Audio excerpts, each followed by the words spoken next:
next question is, why us? Why not somebody younger? Uh, why? And really, I laugh at that, but personally for me, that question goes back a long time. When I was 10, 11 years old at church camp one year, I was at the altar after a church service, and I'd been there for a couple of hours. Some poor counselor was tied to my wrist, couldn't go home till I stopped praying. I wasn't about to. I was just concerned. I wanted to know. I wanted God to tell me, reveal to me some way that I was going to have a life that was useful. I know that sounds a little strange that a kid that age would be thinking that, but I did. I wanted to know that I was going to live a useful life. I got up from that experience knowing four things. One was that I was going to be a pastor, but not in the normal sense of the term that I understood at that age. Second, that I was going to be a missionary. And again, not in the normal sense that I understood. Number three, that I was going to be an artist. That was already the case. That's just who I was. So that one was easy. And then also the fourth thing that I came away with was that I was going to do all three of the others at the same time.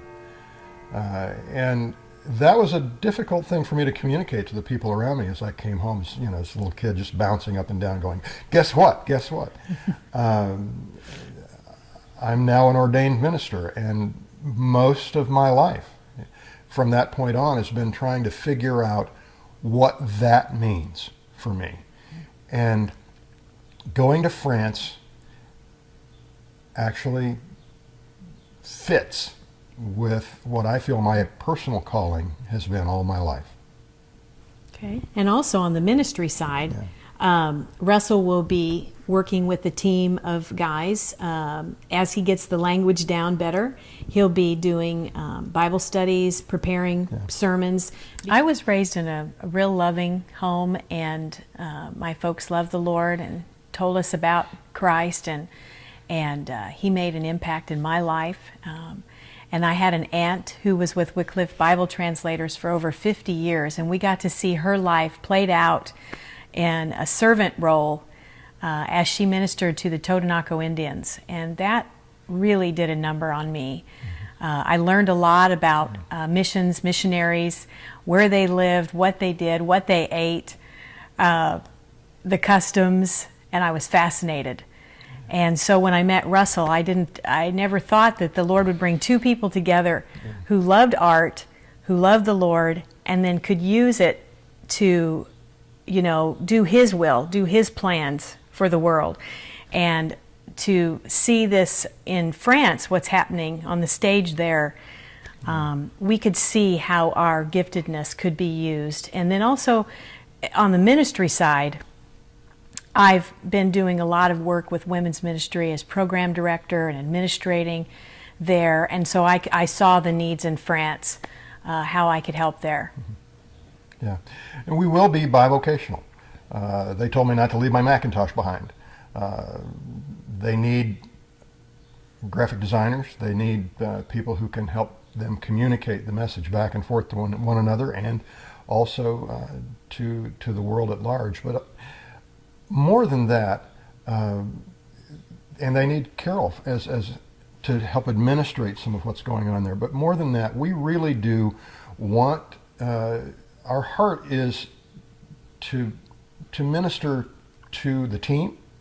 We're in our 50s and we have some life experience, but we also are passionate about discipleship, mentoring, and have done that all of our adult lives, and teaching. One of my spiritual gifts is pastor teacher.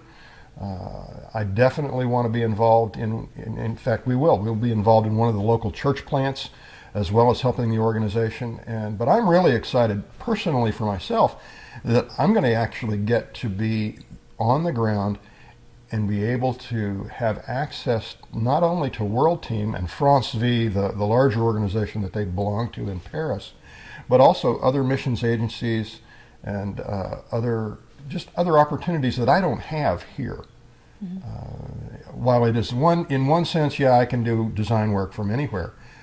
It's hard to do it well and do it quickly and be able to accomplish things long distance. And I've discovered that in over 30 years as a graphic designer. It always works better when you're there. And that's one of the reasons why I'm really excited about going.